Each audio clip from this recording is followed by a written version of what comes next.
Hello, my friends. Let's talk about the modern prison of the mind.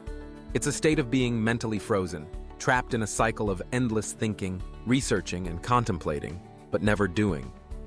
It's the feeling of standing in a room with 1,000 doors, each leading to a different future, and becoming so obsessed with finding the single perfect door that you analyze the wood grain, compare the hinges, and read the reviews on every doorknob, ultimately never walking through any of them. You die of starvation in a room full of exits. This debilitating condition has a name: analysis paralysis, and it is one of the great paradoxes of our time. We have more information, more choice, and more opportunity than any generation in human history. Yet, this abundance, which should empower us, so often leads to total inaction. Why does this happen? Why does a mind armed with more data than ever before so often choose to do nothing at all? This isn't a problem of logic.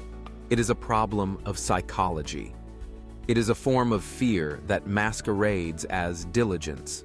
Today, we are going to deconstruct the psychological traps that cause this paralysis, and I will give you a set of 3 simple, powerful rules used by some of the world's most effective decision makers to break free and take decisive action. To win this battle, you first have to understand the enemy. Analysis. Paralysis is caused by a perfect storm of 3 psychological forces. First, there is the tyranny of the perfect choice. Our culture worships optimization. We are taught that there is a single best career path, a perfect investment, a soulmate to marry. This puts immense pressure on us to find that one flawless option. The problem is, when you are searching for a mythical perfect choice, every real-world, imperfect option feels like a compromise. The weight of finding perfection is so heavy that making any choice at all feels like a guaranteed failure to live up to that ideal. Second, our brains are wired for a powerful bias called loss aversion. Psychologists have shown that the pain of a loss is roughly twice as powerful as the pleasure of an equivalent gain. When you face a decision, you are not just choosing one path. You are, in a sense, losing all the other potential paths. Your brain doesn't just see the potential upside of the door you choose. It acutely feels the loss of all the doors you don't choose. This fear of future regret, the pain of "what if I chose wrong," can be so intense that your brain's defensive move is to choose nothing at all, thereby avoiding the immediate pain of loss. Finally, there is the illusion of more information. In our digital age, we suffer from the belief that if we just do one more Google search, read one more article, or watch one more review, we will find that final magical piece of data that will make our decision 100% certain and risk-free. But this is a mirage. Beyond a certain point, more information doesn't bring clarity. It just adds noise. It introduces more variables, more conflicting opinions, and more confusion, feeding the paralysis instead of curing it. Let's see this play out in a story about a woman named Chloe. Chloe is a talented software engineer with a fantastic problem. She has 2 excellent job offers.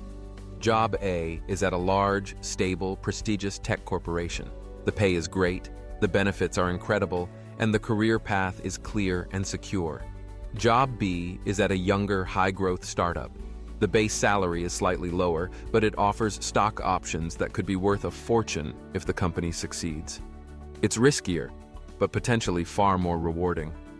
Chloe falls deep into analysis paralysis. She creates a complex spreadsheet with over 50 variables, comparing everything from dental plans to company cafeteria reviews. She spends hours on LinkedIn, tracking the career trajectories of employees from both companies. She reads every article, every press release, every Glassdoor review, but each new piece of information just adds to her anxiety. The startup has amazing reviews, but a few disgruntled ex-employees warn of long hours.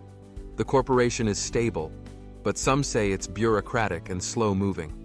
The more she learns, the less clear the answer becomes. Her fear of regretting the wrong choice, of losing out on the potential of the path not taken, becomes so immense that she can't sleep. She is trapped in her room with 2 doors, and her fear is telling her the safest option might be to just stay in the room and reject them both. How does Chloe escape? She needs a new set of rules, a framework for decision-making that is not based on achieving certainty, but on enabling action. The first rule to kill paralysis, the 70% rule. This rule, famously used by Jeff Bezos at Amazon, states that you should make a decision when you have approximately 70% of the information you wish you had. If you wait until you have 90% or more, you are almost certainly moving too slowly. Why? Because in the real world, being fast and adaptable is often more valuable than being perfectly right. The successful person is not the one who makes a perfect decision every time, but the one who can make a good decision quickly, and then rapidly course correct if it proves to be wrong. Waiting for 100% certainty is a recipe for being left behind. For Chloe, this means she must stop researching. She has more than enough information. It is time to decide. The second rule, the 2-way door versus 1-way door framework. This is another powerful mental model from Bezos.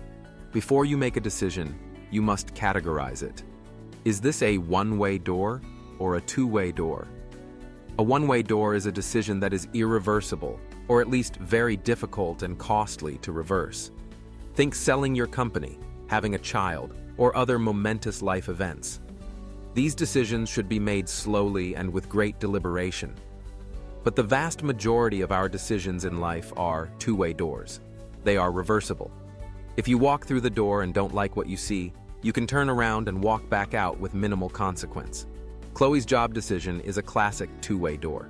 If she takes the startup job and hates it after a year, she can leave. Her skills will be even more valuable, and the experience will have taught her something. Her life is not over. By framing the decision this way, the framework liberates her from the perceived finality of the choice. The consequences are not as permanent as her fear is telling her they are. She can make the decision with more speed and less angst. The third rule, the "what would you advise a friend" test. This is a simple psychological trick to create emotional distance from your problem. We are often brilliant, clear-headed strategists when it comes to solving our friends' problems. Why? Because we are not emotionally entangled in the outcome. We can see the situation objectively. To use this, you must literally externalize the problem. Take out a piece of paper and write down your dilemma as if your best friend were asking you for advice. My friend Chloe is a talented engineer. She has 2 offers. Then, underneath, write down the honest, direct, and compassionate advice you would give to them. The clarity that emerges is often startling. You would likely tell your friend that there is no perfect answer, that both paths have incredible potential, and that the most important thing is to choose one, commit to it, and make it the right decision. This test bypasses your own emotional fears and allows you to access your own rational mind. Analysis. Paralysis is a form of hiding. It is fear and perfectionism, masquerading as diligence and prudence. The goal is not to eliminate risk or to make perfect choices. The goal is to become a person who is not afraid to make a choice, act with conviction, and then adapt as you go. Because the cost of prolonged inaction, the cost of starving in that room full of doors, is almost always higher than the cost of making a mistake. I want you to think of one decision, big or small, that you are currently paralyzed by. Now pick one of these 3 rules: the 70% rule, the 2-way door framework, or the friend test, and apply it. Which rule will you use? Let me know in the comments below. If this has given you a new framework for breaking free from indecision, make sure you subscribe and hit the bell. We are dedicated to providing you with the tools to master your own psychology. And as your next step, I highly recommend you watch our video on the psychological trick to start any task you're dreading, to conquer the next phase after making a decision, taking the first step. Click the link on your screen now. Thank you for watching.